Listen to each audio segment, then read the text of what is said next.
Olá, turma. Meu nome é Jonathan Rodrigues Castelli, sou professor aqui da UEMS.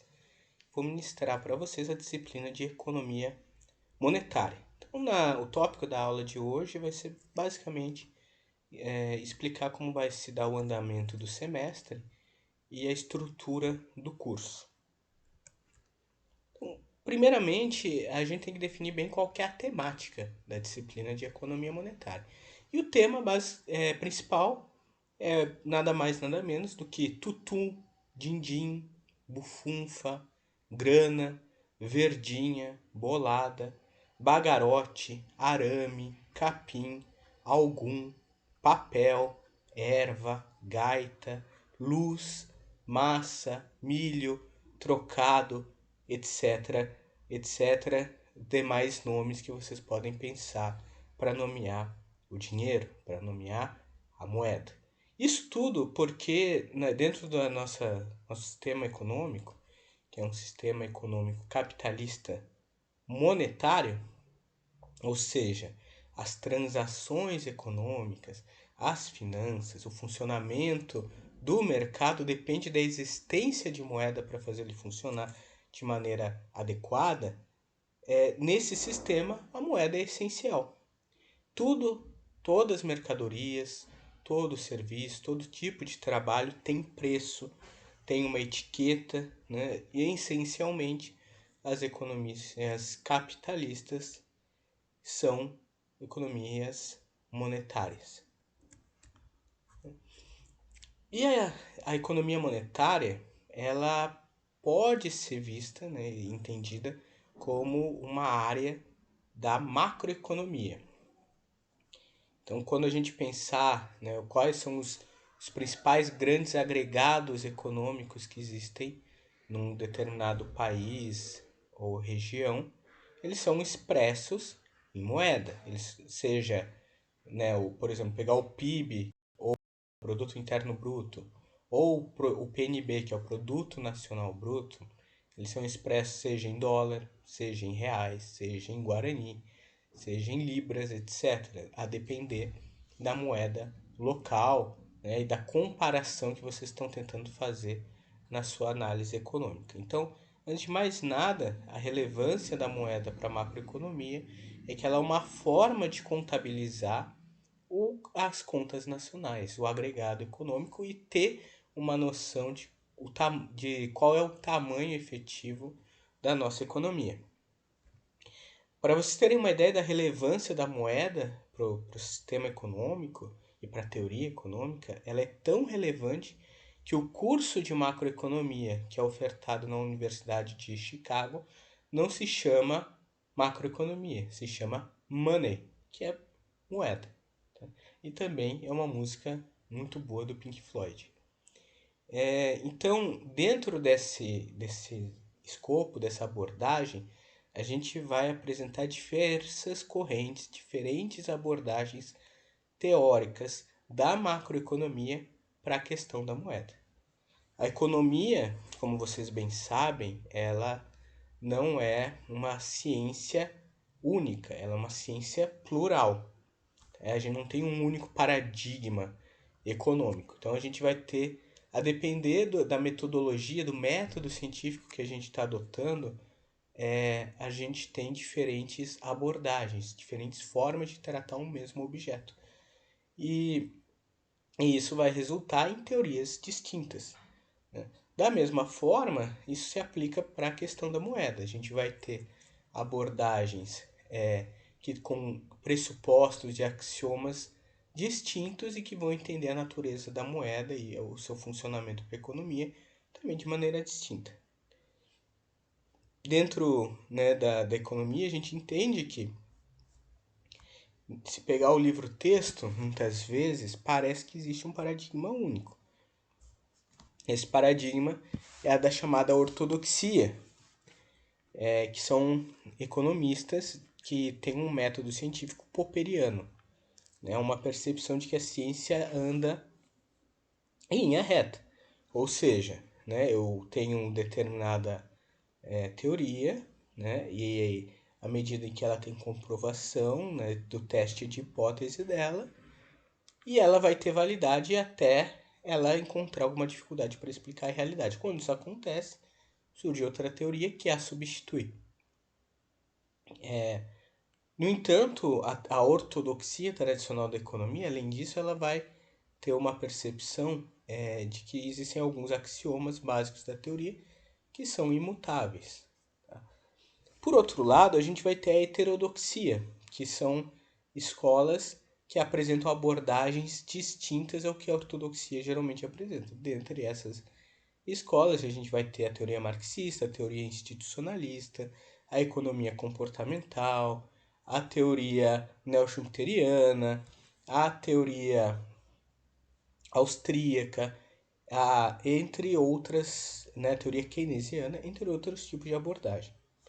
E a gente tem o mainstream econômico, que seria essa principal corrente, em que ela pega muito do que é a base da ortodoxia e vai incorporando elementos novos trazidos pelas críticas dessas outras correntes heterodoxas. Então, se a gente pegar o que é entendido hoje como teoria monetária principal do mainstream econômico, ela está muito ligada à síntese neoclássica lá do período pós-Keynes, em que se constroem modelos a partir da obra do John Hicks e do Samuelson, né, modelos macroeconômicos, e depois vai passar por uma incorporação de algumas críticas a partir dos anos 70 e 80 das teorias monetarista e novo clássica e trazidas para dentro, né, dessa abordagem. Há um ponto que a gente vai ver agora em que essas teorias econômicas, elas, em alguns períodos, elas têm uma validade maior para explicar a realidade, em outros momentos elas têm uma legitimidade menor, uma capacidade menor de explicar. E por isso abre espaço para o surgimento de abordagens que têm muitas vezes posicionamentos díspares a elas. Então, por esse motivo, eu vou apresentar diferentes correntes.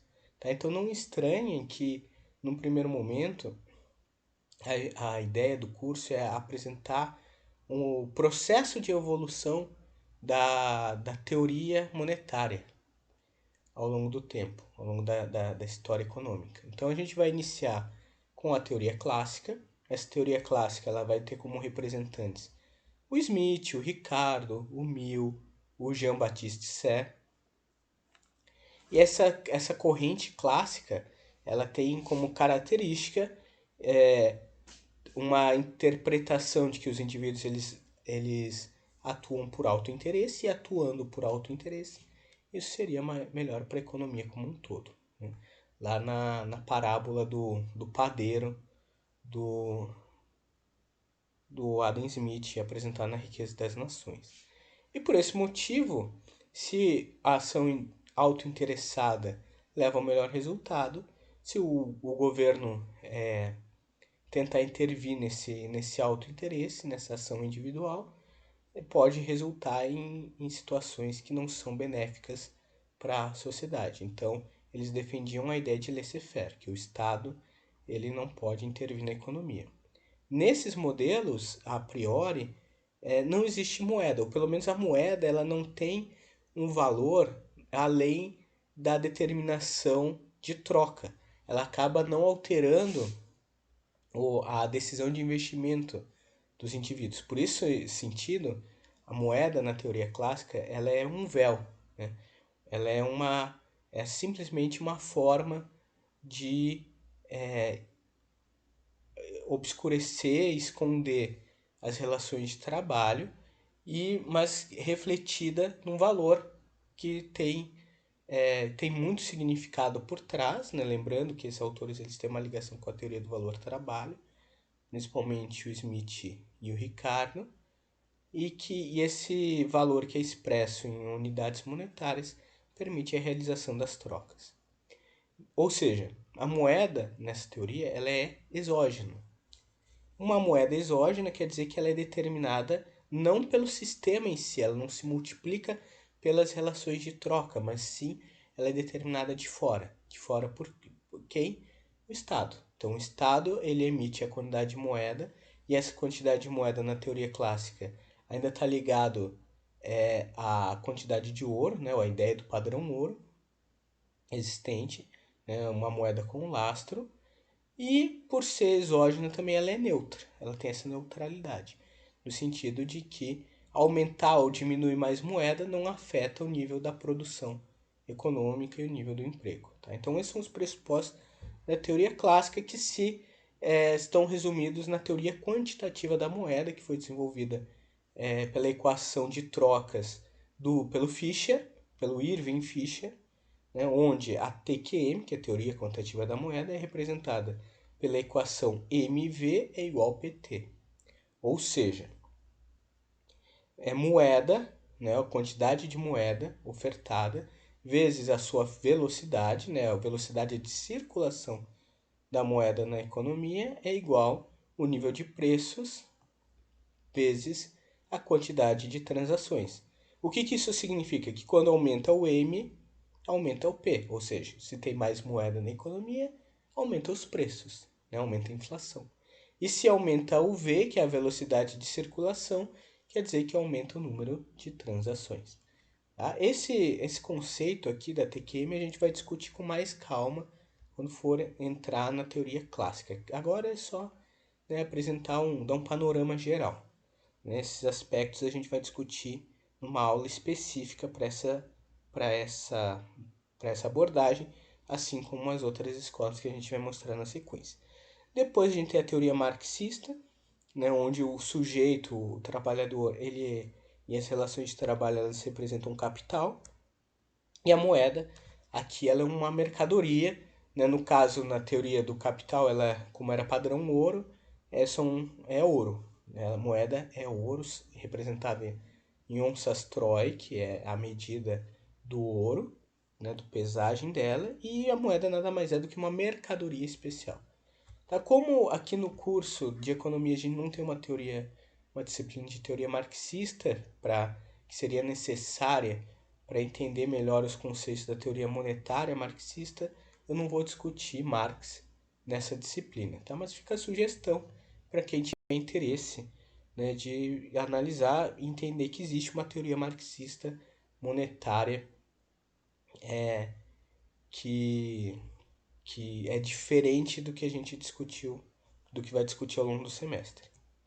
Depois a gente tem a teoria paradigma keynesiano, né, que se posiciona contrariamente à teoria clássica, onde, ao invés do laissez-faire, a gente vai ter o Estado interferindo na economia a fim de corrigir crises na demanda agregada e atingir o bem-estar social. E nessa lógica a gente tem a ideia de moeda fiduciária.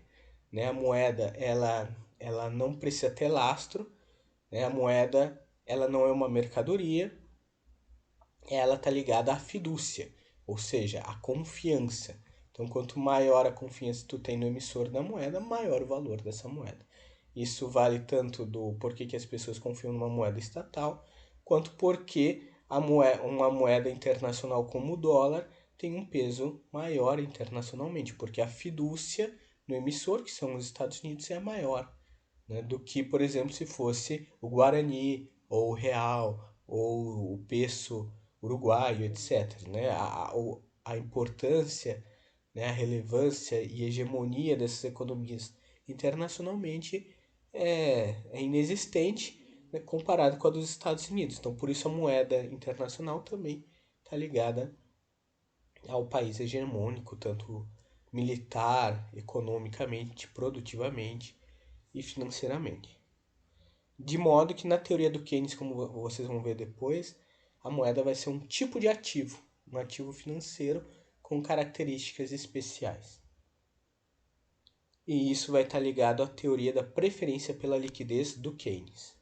Depois da gente estudar o paradigma keynesiano, a gente vai entrar no paradigma monetarista, que vai ter duas escolas. A primeira é a teoria monetarista do Milton Friedman, que é crítica à teoria keynesiana, e depois a teoria novo clássica, que vai partir das abordagens do Lucas e do Sargent. Então eles são críticos à teoria keynesiana, eles têm como objeto, né, a percepção de que a inflação é o principal problema econômico a ser analisado, e para isso eles retomam a teoria quantitativa da moeda, a teoria clássica, só que com algumas alterações, que a gente vai ver com calma na aula específica desses autores. eles vão defender a noção de Estado mínimo ao entender de que a ação do Estado, de maneira mais ativa, com a elevação dos seus gastos, implica em expansão monetária, né, em emissão de moeda, e com isso causa inflação. Né? Então, por isso, eles defendem a não utilização de uma política monetária ativa, né? Dentro da teoria monetarista do Friedman, pelo menos não no longo prazo, e para os autores da teoria novo clássica, uma política monetária ativa não é preferível em nenhum momento. Né? Eles vão, para o Milton Friedman, eles vão acreditar, vai defender que a moeda ela é neutra no longo prazo, mas ela não é neutra no curto. Então, uma política monetária ativa pode alterar o nível de emprego e de produção no curto prazo, mas no longo prazo ela perde efetividade, né? E daí a gente vai discutir isso também depois a partir da curva de Phillips aceleracionista que o Milton Friedman apresenta. E já para a teoria novo clássica, a moeda ela nunca tem neutra, ela é sempre neutra, de modo que eles chamam ela de super neutra. Ela é neutra no curto, no médio e no longo prazo. E o ponto central dessas abordagens é que elas vão resultar, principalmente a teoria novo clássica, no regime de metas de inflação, que é o modelo de política monetária que a gente vem adotando aqui no Brasil desde 99 e que serve de base para o funcionamento do Banco Central. E por esse motivo, né, essa abordagem é tão relevante para a gente estudar. Deve-se destacar que o momento atual, principalmente depois da crise de 2008, a gente está tendo uma crise paradigmática das teorias monetárias, ou seja, não há mais uma teoria monetária que seja predominante. Elas vêm disputando na academia espaço de maneira cada vez mais intensa e também na mídia e na sociedade. Isso vai ocorrer a partir da crise de 2008, né, quando o sistema financeiro internacional colapsa e a partir daí o governo estadunidense e os governos e o Banco Central Europeu passam a adotar uma política chamada de quantitative easing. Quantitative easing, que é esse facilitamento quantitativo, que é uma emissão de moeda, né? Um aumento da base monetária. E o que acontece? Eu vou mostrar agora no próximo slide um gráfico. Né? Esse gráfico está mostrando os ativos do Federal Reserve, da balança patrimonial do Banco Central norte-americano. E o que dentro da lógica da balança do Federal Reserve, do balanço patrimonial, a moeda é um ativo.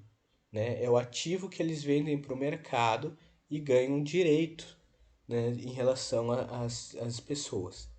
Tá? Então, o que mostra nesse gráfico? Que a partir de 2008, os ativos do Banco Central norte-americano cresceram de maneira acelerada. Ou seja, o Banco Central estadunidense passou a praticar uma política monetária ativa, injetando trilhões de dólares na economia norte-americana. Tá? Entre 2005 e 2013. Aqui vai dar algo em torno de 3 trilhões de dólares foram injetados nesse período.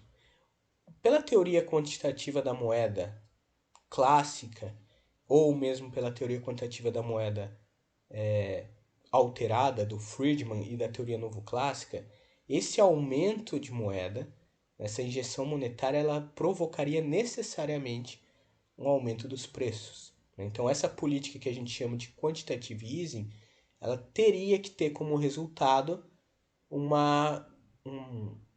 fenômeno inflacionário, né, que é a seguinte. Se a gente olhar para os Estados Unidos nesse período, o que a gente repara? Tá? Entre 1990 até 2019. É que, na verdade, esse aumento da inflação não vai ocorrer. Ali, o ponto que está em 0,4 representa um nível da inflação em 2008, que é quando tem a crise. Tá? E depois a gente tem as políticas, o nível da taxa de crescimento inflacionário até 2019.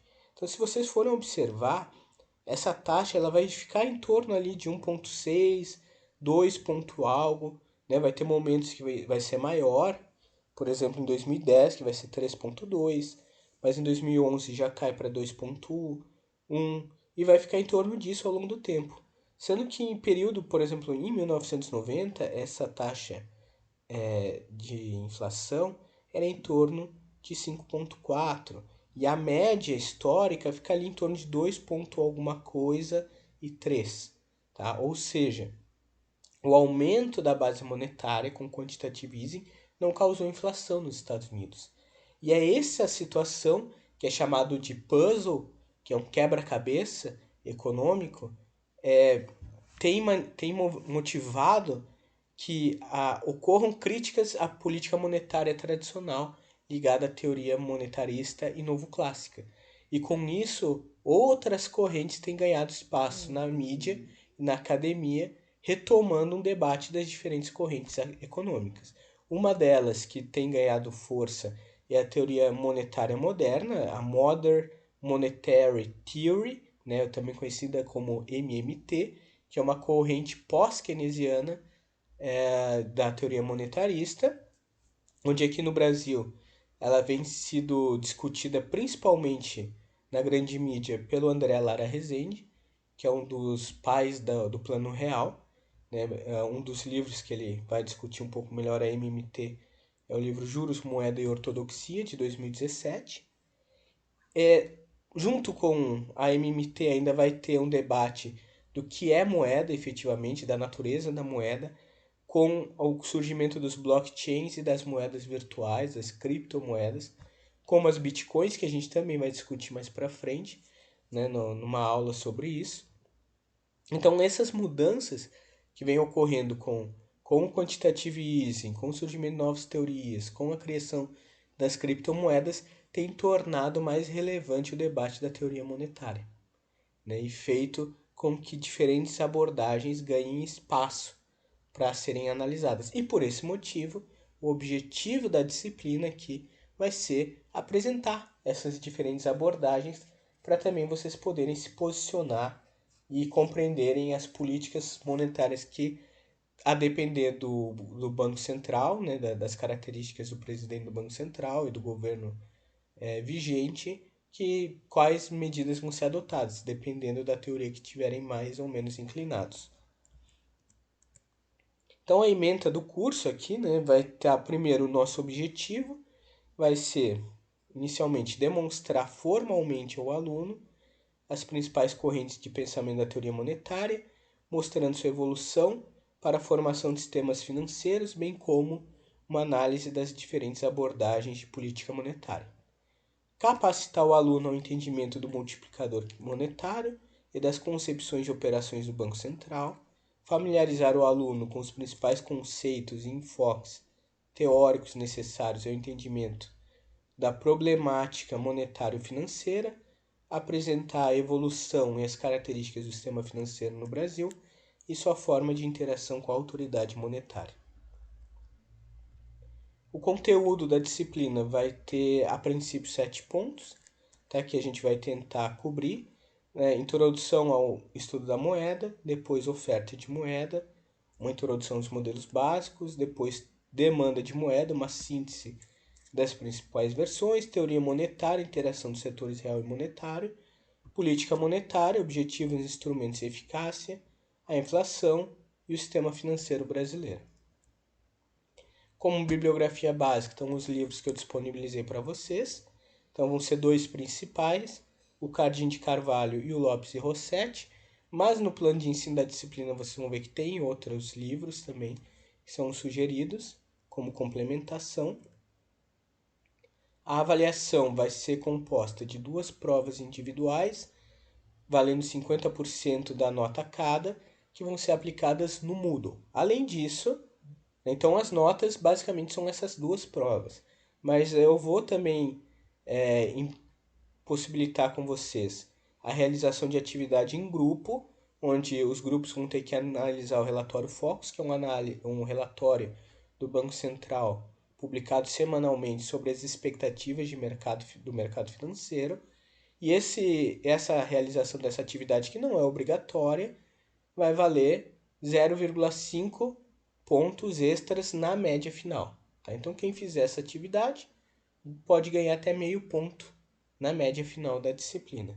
E os questionários no Moodle, que também vão valer, não são obrigatórios, mas vão valer meio ponto extra na média final, somando todos os questionários. Onde vão ser pequenos questionários com questões objetivas para serem utilizados como revisão da matéria. Em caso de reprovação, será permitida a realização de uma prova optativa a fim de substituir qualquer uma das notas acima, no caso, se referindo às provas individuais. Se mesmo assim o aluno não atingir a média 6, esse poderá prestar o exame final, desde que sua média final seja igual ou superior a 3. Olhando agora para o planejamento do curso, tá? Então, nossa primeira aula, que é hoje, dia 2/6, ela se refere à introdução do curso, tá? Na próxima aula, dia 7/6, a gente vai discutir a introdução ao estudo da moeda. Ela vai ser dada de maneira assíncrona, né? A referência, vocês vão ver lá no planejamento que eu compartilhei com vocês, tem os capítulos referentes à aula e a plataforma que ela vai ser dada. No caso da aula 2, vai ser um vídeo disponibilizado no YouTube, que também vai estar no Moodle, e eu vou compartilhar também ele no WhatsApp. A aula 3, do dia 8, vai ser uma aula para tirar dúvidas e debater questões, além de eu apresentar para vocês o relatório Focus da semana. E ela vai ser feita de maneira síncrona pelo Google Meet. A aula 4 é sobre oferta de moeda. Então, vocês vão reparar que a ideia aqui é intercalar aulas assíncronas, né, com videoaula, com aulas síncronas para debater o relatório Focus, tirar dúvidas e resolver exercícios com vocês. Depois, dia 21, a gente entra na teoria monetária clássica. No dia 22, dúvidas e debate, né, para debater questões, fazer uma revisão. E no dia 28/6, a gente tem a nossa primeira prova, que vai cobrir introdução ao estudo da moeda, oferta de moeda e teoria clássica. No dia 29/6, a gente vai estudar a teoria monetária keynesiana. No dia 5, a teoria monetarista do Friedman. No dia 12, as diferentes abordagens sobre inflação. No dia 13/7, a gente vai estudar a teoria novo-clássica e o regime de metas de inflação, que é a última matéria da disciplina. A gente encerra lá no dia 19/7, a gente vai ter dúvida, uma aula para tirar dúvidas, e no dia 20/7 a gente tem a prova, tá? Então, 19, dúvidas, dia 20/7, prova, onde vai cair a teoria keynesiana, monetarista, novo clássica e as diferentes inflações. Daí eu vou entregar a nota para você, a nota final para vocês lá no dia 26/7. Nesse dia eu vou fazer uma revisão, vou tirar dúvidas, e no dia 27 vai ter a prova substitutiva. Essa prova substitutiva eu vou dar alguns dias para vocês resolverem, talvez 3 ou 4 dias, e vocês me encaminham ela por e-mail, e dentro do possível já disponibilizo a nota um dia depois. No dia 2/8 a gente tem o exame, que também vai ser a mesma ideia. Eu vou disponibilizar a prova do exame no Moodle e vou dar alguns dias para vocês resolverem com calma a prova e poderem me encaminhar ela mais para frente. Tá? E que vai cair daí, no caso, toda a matéria. Então, pessoal, esse é o nosso curso de Economia Monetária. Eu fico à disposição para tirar dúvida de vocês. Tá? E esse vídeo aula, além de estar aqui na plataforma do YouTube, também vai estar disponibilizado no Moodle, assim como os slides, o plano de ensino e o planejamento da disciplina. Então, bons estudos e nos falamos.